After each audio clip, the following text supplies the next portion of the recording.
ಸಭೆಗೆ ನಿಂಬೆ ಸುರಪನ ಸಭೆಯ ನಿಂದಿಸಿತು.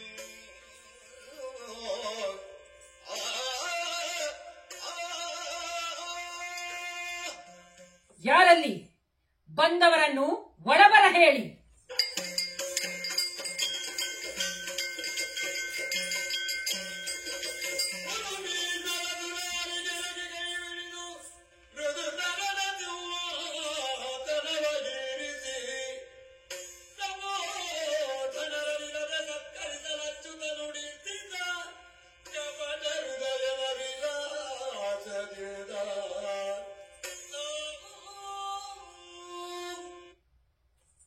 ಪಾಂಡವರ ರಾಯಭಾರಿಯಾಗಿ ನಾನು ಇಂದು ಹಸ್ತಿನಾಪುರದ ಆಸ್ಥಾನವನ್ನು ಸೇರಿದ್ದೇನೆ. ಸುಯೋಧನು ನನಗೆ ವಿಶೇಷವಾದ ವ್ಯವಸ್ಥೆಯನ್ನು ಮಾಡಿದ್ದಾನೆ. ಆದರೆ ಅವನು ನನ್ನ ಮುಖವನ್ನೇ ನೋಡುತ್ತಿಲ್ಲವಲ್ಲ. ಆದರೆ ಬಂದ ಕಾರಣಕ್ಕಾಗಿ ನಾನೇ ಅವನನ್ನು ಮಾತನಾಡಿಸುತ್ತೇನೆ. ಸುಯೋಧನ, ಸುಯೋಧನ, ಯಾಕೆ ನನ್ನನ್ನು ಮಾತನಾಡಿಸುತ್ತಿಲ್ಲ? ಕೋಪವೇನು?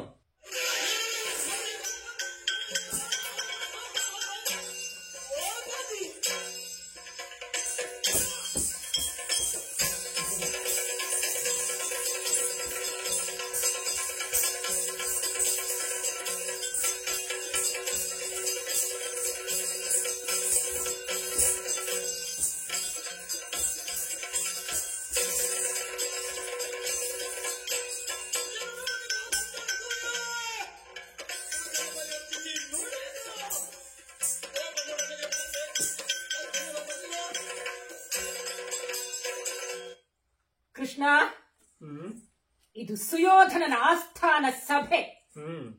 ನೀನು ಇಲ್ಲಿ ಬರುತ್ತಿ ಎಂಬ ವರ್ತಮಾನ ಬಂದ ಕೂಡಲೇ ನಿನ್ನ ಸ್ವಾಗತಕ್ಕಾಗಿ ದಾರಿಯುದ್ದಕ್ಕೂ ತೋರಣ ಕಟ್ಟಿಸಿದ್ದೆ, ಮುತ್ತು ರತ್ನಗಳನ್ನು ಹಾಸಿದ್ದೆ.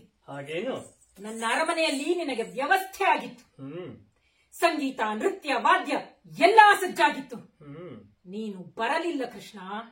ನನ್ನ 99 ತಮ್ಮಂದಿರು, ಮಕ್ಕಳು, ಮೊಮ್ಮಕ್ಕಳು ಎಲ್ಲ ಸೇರಿದ ಒಂದು ಸಂಸಾರದ ಸ್ವಾಗತವನ್ನು ತಿರಸ್ಕರಿಸಿ ಆ ವಿದುರನ ಮನೆಗೆ ಹೋಗಿದ್ದೀಯಾ ನೀನು?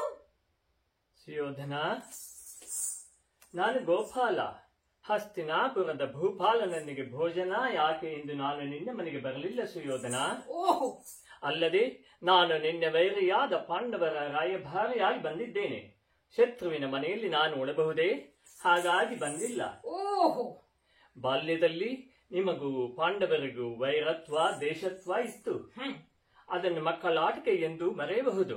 ಆದರೆ ಮುಂದೆ ಯುದ್ಧದಲ್ಲಿ ಸೋತ ಪರಿಣಾಮ ಪಾಂಡವರು ದೀರ್ಘಕಾಲದ ವನವಾಸ, ಅಜ್ಞಾತವಾಸವನ್ನು ಮುಗಿಸಿ ಈಗ ಉಪಪ್ರಾಂತದಲ್ಲಿ ನೆಲೆಸಿದ್ದಾರೆ.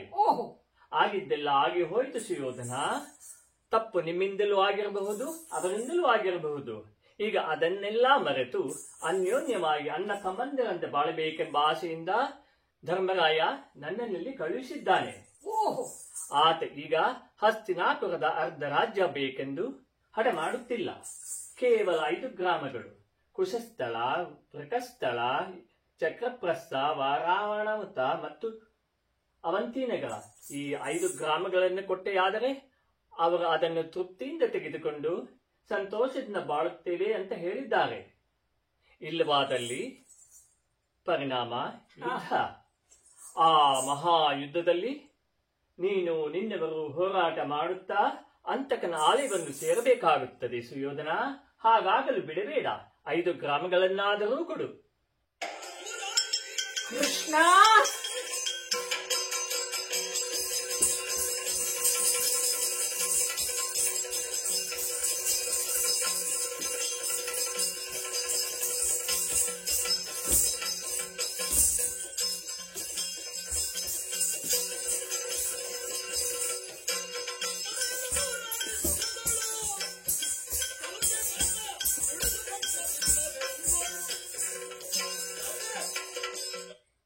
ಕೃಷ್ಣ, ಈ ಕೌರವನ ಸಂಕಲ್ಪವನ್ನು ಬದಲಿಸಲು ಯಾರಿಂದಲೂ ಸಾಧ್ಯವಿಲ್ಲ.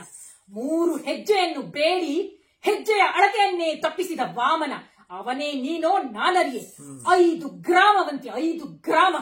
ನನ್ನನ್ನು ನಿನ್ನ ಮಾತಿನಲ್ಲಿ ಬಂಧಿಸುವ ಪ್ರಯತ್ನವೋ? ನಾನು ಅಂತಕನ ಆಲಯಕ್ಕೆ ಹೋಗ್ತೇನೆ ಅಂತ ಹೇಳುವ ನೀನಿಲ್ಲಿಂದ ಹೇಗೆ ಹೋಗ್ತೀಯ ಅಂತ ನಾನು ನೋಡ್ತೇನೆ. ಯಾರಲ್ಲಿ ತನ್ನಿ ಹಗ್ಗ ಕಟ್ಟಿವನನ್ನು. ಸುಯೋಧನ, ನನ್ನನ್ನು ಬಂಧಿಸಲು ಆಜ್ಞಾಪಿಸಿದ್ದೆಯಲ್ಲ, ಆದರೆ ನನ್ನನ್ನು ಬಂಧಿಸುವುದು ಅಷ್ಟು ಸುಲಭವಲ್ಲ ಎಂದು ತೋರಿಸಿಕೊಟ್ಟಿದ್ದೇನೆ. ಓಹೋ ಸುಯೋಧನ, ಆಗಬಹುದಾದಂತಹ ಮಹಾಭಾರತ ಯುದ್ಧವನ್ನು ತಪ್ಪಿಸಲು ನಿನಗೆ ಮಾತ್ರ ಸಾಧ್ಯ. ಆದರೆ ನಿನಗೆ ಯಾಕೆ ಈ ಅನ್ಯಾಯದ ಬುದ್ಧಿ ಎಂದು ಅರ್ಥವಾಗುತ್ತಿಲ್ಲ. ಸಾವಿನ ಮನೆಗೆ ಹೋಗುವನ ಹಾಗೆ ಕಾಣುತ್ತಿದ್ದಿ. ಸುಯೋಧನ, ನೀನು ಮಹಾನಾಯಕ, ನಾಯಕರಲ್ಲಿ ನಾಯಕ, ಹಸ್ತಿನಾಪುರದ ದೊರೆ, ಸಂಘಟನಾ ಚತುರ, ವ್ಯವಹಾರ ಕುಶಲ. ಹಸ್ತಿನಾಪುರದ ಜನರನ್ನು ಕೇಳಿದರೆ ನೀನು ದುಷ್ಟ ಆಡಳಿತಗಾರ ಅಂತ ಹೇಳುವುದೇ ಇಲ್ಲ. ಹೀಗೆ ಹಲವಾರು ಒಳ್ಳೆಯ ಗುಣಗಳಿರುವ ನಿನಗೆ ಈ ಒಂದು ಸಣ್ಣ ವಿಷಯದಲ್ಲಿ ಯಾಕೆ ಹೀಗೆ ಪಾಂಡವರನ್ನು ವೃಥಾ ದ್ವೇಷಿಸಿ ಅವರನ್ನು ಶತ್ರುವಂತೂ ಪರಿಗಣಿಸಿದ್ದೆಲ್ಲ? ಆಗಿದ್ದೆಲ್ಲ ಆಗಿ ಹೋಯಿತು, ಮರೆತು ಬಿಡು. ಇನ್ನಾದರೂ ನೀನು ಪಾಂಡವರು ಅಣ್ಣ ತಮ್ಮನಂತ ಅನ್ಯೋನ್ಯವಾಗಿರಿ. ಓಹೋ, ಚಂದ್ರವಂಶದಲ್ಲಿ ಮತ್ತೊಮ್ಮೆ ಸುವರ್ಣಯುಗ ಆಗಲಿ ನಿಮ್ಮಿಬ್ಬರ ಕಾಲದಲ್ಲಿ. ಓಹೋ, ಹಾಗಾಗಿ ಹೇಳುತ್ತೇನೆ, ಕೇಳು ಸುಯೋಧನ, ಯೋಚಿಸಿ ಹೇಳು.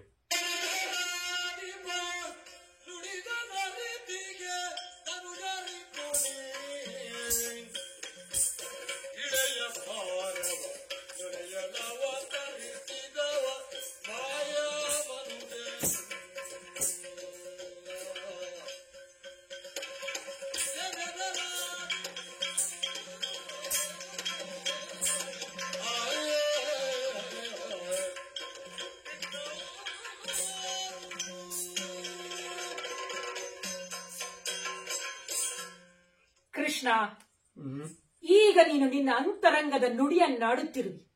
ನನ್ನ ಗುಣಗಳನ್ನು ಎತ್ತಿ ತೋರಿಸಿರುವಿ, ನನ್ನ ಪ್ರಪಾತವನ್ನು ಗುರುತಿಸಿದ್ದಿ. ನನಗೂ ಅಂತರಂಗ ಉಂಟು ಕೃಷ್ಣ.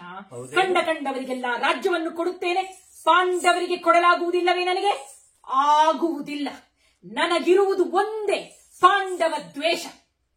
ನನಗೆ ವಿಷ್ಣುವಿನ ಕೃಪೆ ಇಲ್ಲದಿದ್ದರೆ ನಾನು ರಾಜನಾಗುತ್ತಿರಲಿಲ್ಲ. ವೈಕುಂಠದಿಂದ ದೇವಕಿ ವಸುದೇವರ ಉದರದಲ್ಲಿ ಹುಟ್ಟಿ ಭೂಲೋಕವನ್ನೇ ವೈಕುಂಠವನ್ನಾಗಿಸಿ 8ನೆಯ ವಯಸ್ಸಿನಲ್ಲಿಯೇ ಕಂಸ, ಚಾಣೂರ, ಮುಷ್ಟಿಕ ಮುಂತಾದವರನ್ನೆಲ್ಲ ಧ್ವಂಸ ಮಾಡಿದವ ಒಬ್ಬ ಮನುಷ್ಯ ಎಂದು ನಂಬುವ ಮೂರ್ಖ ನಾನಲ್ಲ. ಹುಟ್ಟಿದವರನ್ನೆಲ್ಲ ಕಾಪಾಡುವ ಗೋವಿದಾಂಪತಿ ನೀನು. ಹಾಗಿರಲು ನನಗೆ ನನ್ನ ಜೀವದ ಬಗ್ಗೆ, ನನ್ನ ಪ್ರಜೆಗಳ ಜೀವದ ಬಗ್ಗೆ ಯಾಕೆ ಭಯ? ನನಗೆ ಯುದ್ಧದ ಭೀತಿಯೂ ಇಲ್ಲ ಕೃಷ್ಣ. ನನ್ನೊಂದಿಗೆ ಭೀಷ್ಮ, ದ್ರೋಣ, ಕರ್ಣ ಮುಂತಾದ ಮಹಾವೀರರಿದ್ದಾರೆ. ಆ ಪಾಂಡವರು ಗೆದ್ದರೆ ಅದು ನಿನ್ನ ಮಹಿಮೆಯಿಂದ. ಹಾಗಾಗಿ ಅವರನ್ನೆಲ್ಲ ಕರೆತ ಪ್ರತಿಸ್ಪರ್ಧಿಯಾಗಿ ನಾನು ಹೋರಾಡ್ತೇನೆ. ನನ್ನ ತಲೆಯನ್ನು ನಾನು ಎಲ್ಲಿ ಸಮರ್ಪಿಸಿದರು ಅದು ಸೇರುವುದು ನಿನ್ನ ಪಾದವನ್ನು ಎಂಬ ನಂಬಿಕೆ ನನಗುಂಟು. ಹಾಗಾಗಿ ಇದು ಭೂ ಸಂಗ್ರಾಮವಲ್ಲ, ಇದು ನನ್ನ ಮೋಕ್ಷ ಸಂಗ್ರಾಮ. ಅದರ ದ್ಯೋತಕವಾಗಿ ಇದೋ ರಣವೀಳ್ಯವನ್ನು ಕೊಡುತ್ತಿದ್ದೇನೆ. ಈ ಬಂಗಾರದ ಹರಿವಾಣ ಇದು ನನ್ನ ಭೂಮಿಯ ಪ್ರತೀಕ. ಇದರಲ್ಲಿರುವ ಪಂಚವೀರ್ಯ ನನ್ನ ಪಂಚ ಪ್ರಾಣಗಳು. ಇದರಲ್ಲಿರುವ ಅಡಿಕೆ, ಅದಕ್ಕಿರುವುದು ಒಂದೇ ಲಕ್ಷ್ಯ. ನನ್ನ ಲಕ್ಷ್ಯವೂ ಒಂದೇ. ಇದರಲ್ಲಿರುವ ಒಂದು ತೆಂಗಿನಕಾಯಿ, ಅದು ನನ್ನ ತಲೆ. ಕರ್ಪೂರ ಉರಿದು ಬೂದಿ ನಿಶೇಷವಾಗಿ ಉಳಿಯದೆ ಅಳಿಯುವುದೇ ನನ್ನ ಕರ್ಮ. ಕೃಷ್ಣಾರ್ಪಣ ಬುದ್ಧಿಯಿಂದ ಕೊಡುತ್ತಿದ್ದೇನೆ, ಸ್ವೀಕರಿಸು. ಸ್ವೀಕರಿಸಿದ್ದೇನೆ. ಏನು ಮಾಡುವುದು? ಎಷ್ಟು ಹೇಳಿದರೂ ಇವನ ಹಠವನ್ನು ಬಿಡುತ್ತಿಲ್ಲ. ಸಾವಿನ ಮನೆಯ ಕದವನ್ನು ತಟ್ಟುವ ತವಕದಲ್ಲಿದ್ದಾನೆ ಸುಯೋಧನ. ಹಾಗಾಗಿ ಕೊನೆಯದಾಗಿ ನಾನು ಈ ಸಭೆಯಲ್ಲಿರುವ ಹಿರಿಯರಾದ ಭೀಷ್ಮ, ದ್ರೋಣರಲ್ಲಿ ಪ್ರಾರ್ಥಿಸುತ್ತಿದ್ದೇನೆ, ಈತನಿಗೆ ಬುದ್ಧಿವಾದ ಹೇಳಿ ಮನ ಪರಿವರ್ತನೆ ಮಾಡಿ ಹಾಗೆ ಪಡೆದಂತಹ ರಣವಿಲ್ಲಿವನ್ನು ಹಿಂದೆ ಕೊಡಬಹುದು. ಎಲ್ಲರೂ ಒಗ್ಗೂಡಬಹುದು, ಯುದ್ಧವನ್ನು ತಪ್ಪಿಸಬಹುದು, ಎಲ್ಲರಿಗೂ ಒಳ್ಳೆಯದಾಗುತ್ತದೆ. ಹೀಗೆ ಹೇಳಿ ನಾನು ಹೊರಡುತ್ತಿದ್ದೇನೆ.